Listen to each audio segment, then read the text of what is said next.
All right, guys, so let's see. We are on 3.6, generally speaking, / just kind of refreshing and reviewing more things. There's a little bit of a new thing today, but nothing super, super crazy. I, of course, have the proof answer key up for my in-person students. So if anybody had questions on kind of how to do these proofs, that they could ask about them. Keep in mind, some of these proofs do have more than one way to do them that would be successful. It kind of depends. Like maybe somebody wrote these in the different order because they were thinking ahead, so then they didn't have to do a symmetric. Like there might be some things like that could happen, or this problem specifically because you can vocab hop. Like somebody might go corresponding. Somebody else might go alternate interior and then alternate exterior, right? Or I would put here that somebody did that transitive property that if I know these are parallel and then these are parallel, that I also, of course, would know that those are parallel. And why might they do that step? Because it then deletes this middle row, and they can just find a quick connection that 1 and 3 are corresponding. So sometimes proofs do have more than one way to do them, but the steps should basically be structured the same way. So if you're like, I did it a different way by skipping to the very end and writing no duh, then no, that's not another way to do it, right? But there are sometimes some different things that are correct, so by all means, feel free to message me or come on the Zoom call to check those out. Now, the warm-up today was a little bit long, but that's because I don't have a lot of new information. So my in-person class, I wanted them to use that same diagram to do 3 different things today. And one of them, you can tell just by looking at what's going on that this is going to be a factoring problem. There's one that I see X's and Y's, which means it's going to be a systems problem. And then I wanted them to practice writing another proof start to finish because they did them on Friday, they slept multiple times and showed back up in the morning and hey, we need to practice that. So if you want to go ahead and try these, go ahead and do that. Put pause, otherwise the next slide has all of the answers. Okay, so the diagrams up there is kind of go away once I come down here. But the main thing that's going to happen is for the factoring problem, it looks like the 2 angles in question were things that were going to add up to 180. So it was like this plus this equals 180. I was able to re-mush that together into factoring, got my 2 answers. Turns out when I plugged them in, they both work. And this time it didn't just want X and Y, it actually wanted what the angles are. So when I plug them in, I end up with 2 different correct sets of answers. And we've mentioned before that if they both work, you do have to write both of them down, right? And if it only wanted 1, then only 1. Or if it wanted just the X values, you still got to plug it in and check that it worked, and then just tell me the X values. The systems problem, all of those angles ended up being things that were congruent. So I was able to set that the one equaled the 100, the other equaled the 100.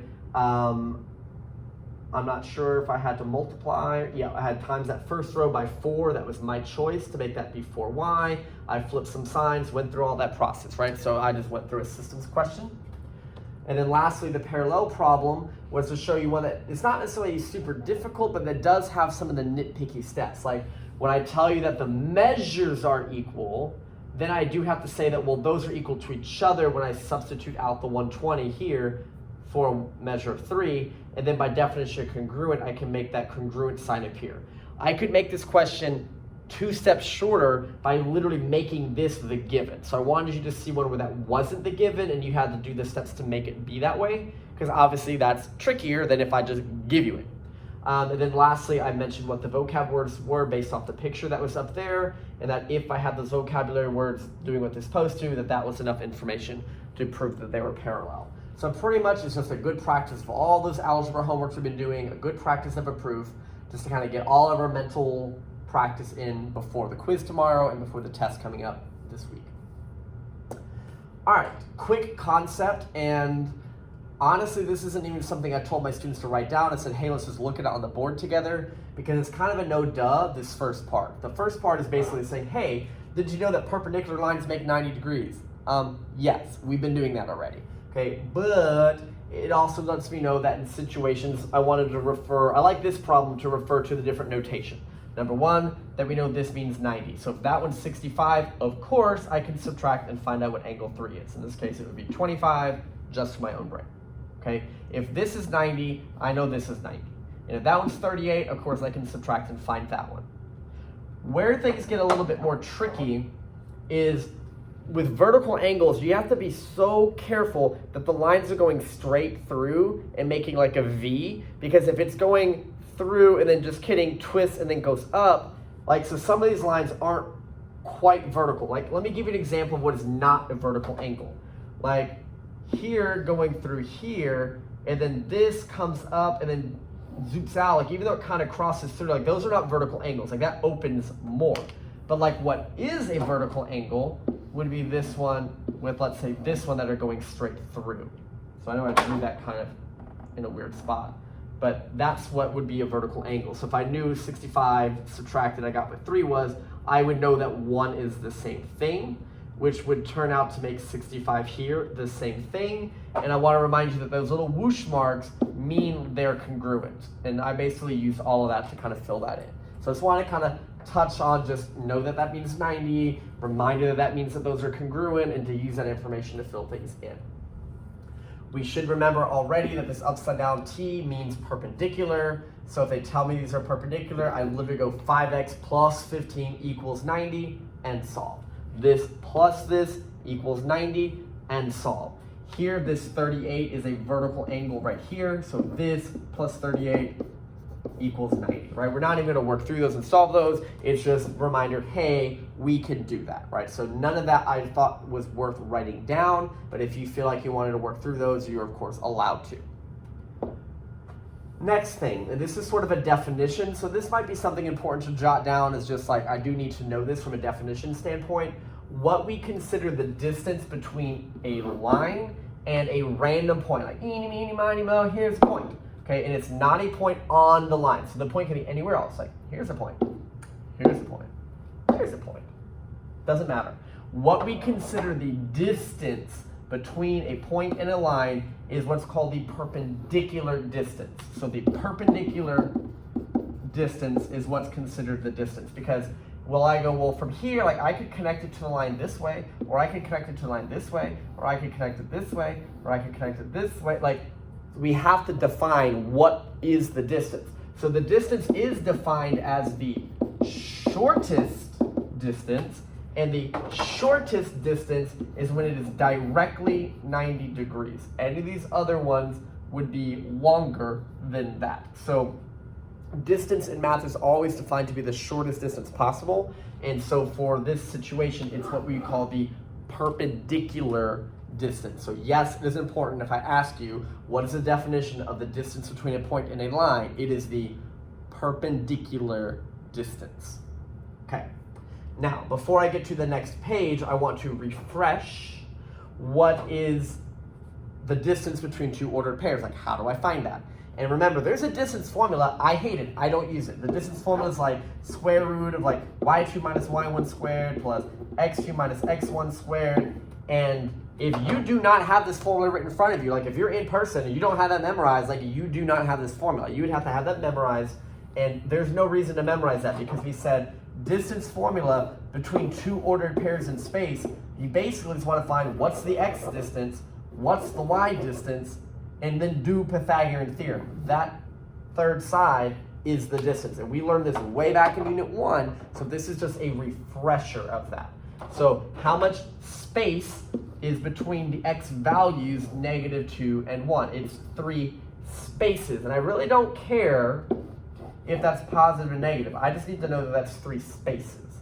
Then from the 2 over here to the 5, that is a total of, also happens to be, 3 spaces. So the distance between those is the Pythagorean theorem between those 2 points.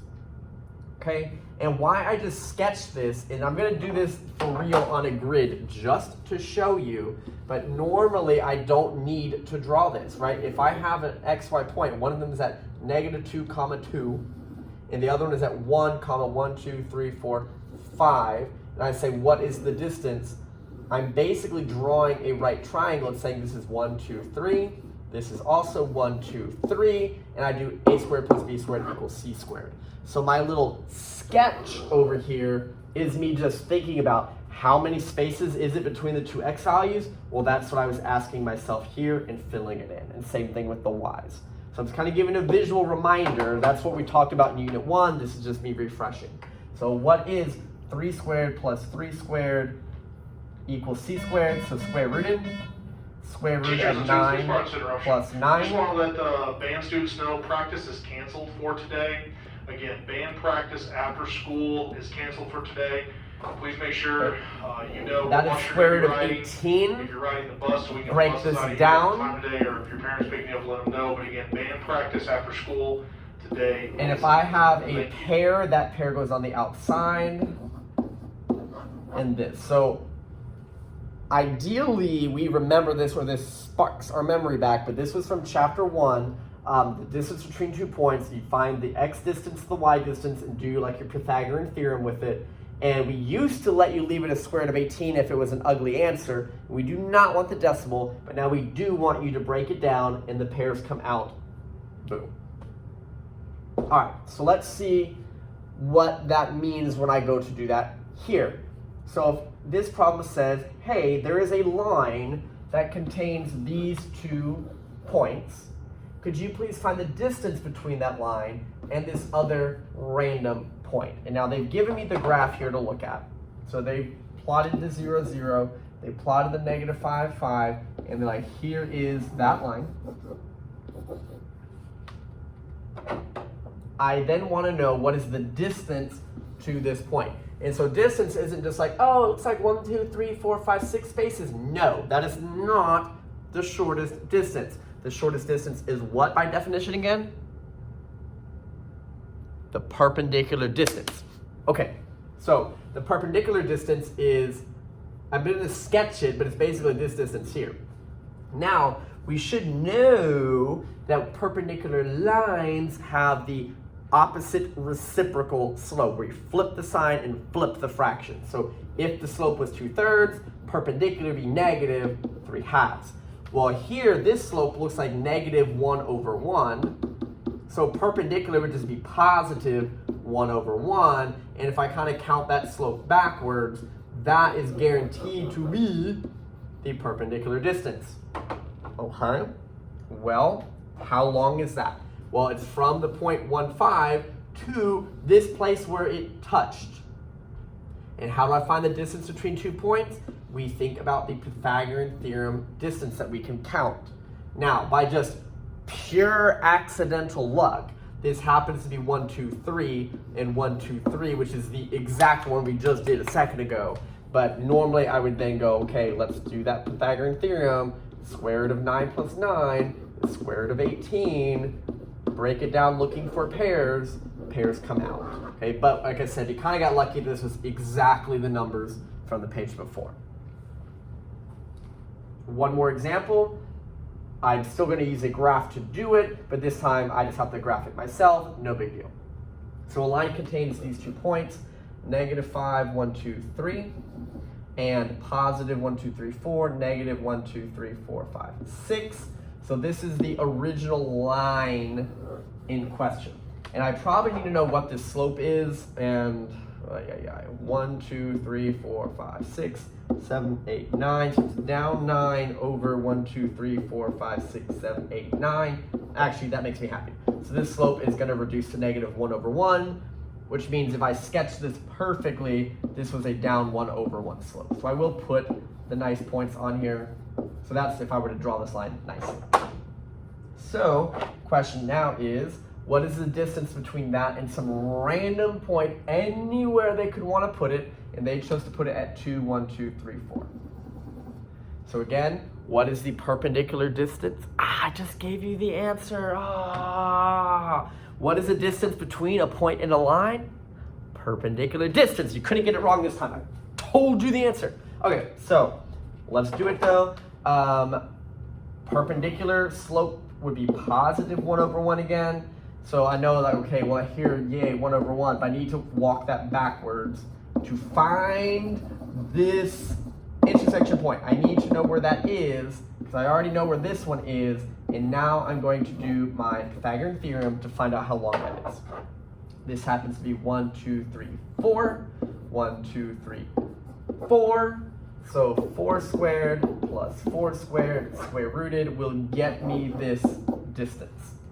So square root of 16 plus 16 is the square root of 32. Breaking that down, there's a lot of choices here. I'm going to go with 2 times 16, which is 2 times 8, 2 times 4, 2 times 2. You can break this down other ways. There are other ways to get this final answer, but this is just a way a lot of students do. I'm looking for pairs. I have a pair of 2s that comes out of the house. I have another pair of 2s that also comes out of the house, and one more 2 stuck in the house with no friends. And if you ever have like more than one thing that come out or more than one thing left over, just re-multiply them, and we're going to say that this distance is 4 times the square root of 2. Okay, so I highly recommend questions like this. Use a graph as your friend to help you visually identify where that point is, and then use your knowledge from chapter 1, which we just refreshed, of finding that Pythagorean theorem distance. This last thing, there's no question with it, it's just a follow-up. If I know that the distance between a line and a point is that 90-degree perpendicular distance, then the distance between 2 lines that are parallel, you can literally go eeny, meeny, miny, moe, and pick any point on here, and then go 90 degrees to this one. It's also going to be the perpendicular distance. Basically, you take a point, any point you want, and draw it over. If you're connected with 90 degrees, doesn't matter where it's at, that would always be the same distance. So the distance between a point and a line, as well as the distance between 2 parallel lines, would be that perpendicular distance every single time. All right, that's all I got for you. The homework I want you to look at before the quiz, I basically want you to go back to pages 19 and 20 where all those algebra problems were. We did odds the other day. I now want you to go in and do the evens. And one of them we actually did as a warm-up the other day, so if you remember that, it's already done. If not, oops, just do that one question again for practice. Okay? Otherwise, quiz is tomorrow. Remember that today is Monday. If you're getting to this part of the video now, the call is probably over, but because the quiz is tomorrow, Wednesday is literally the last day to ask me about chapter worksheet questions before Thursday. So if you're working on this homework tonight, if tomorrow you're taking the quiz and don't have homework, right, because it's a quiz day, make sure that chapter worksheet you've looked at so you can ask me anything you're stuck on. Okay, that's all I got. Have a good one. Short video, 17 minutes. We got this. Yeah. Perpendicular distance. Remember it.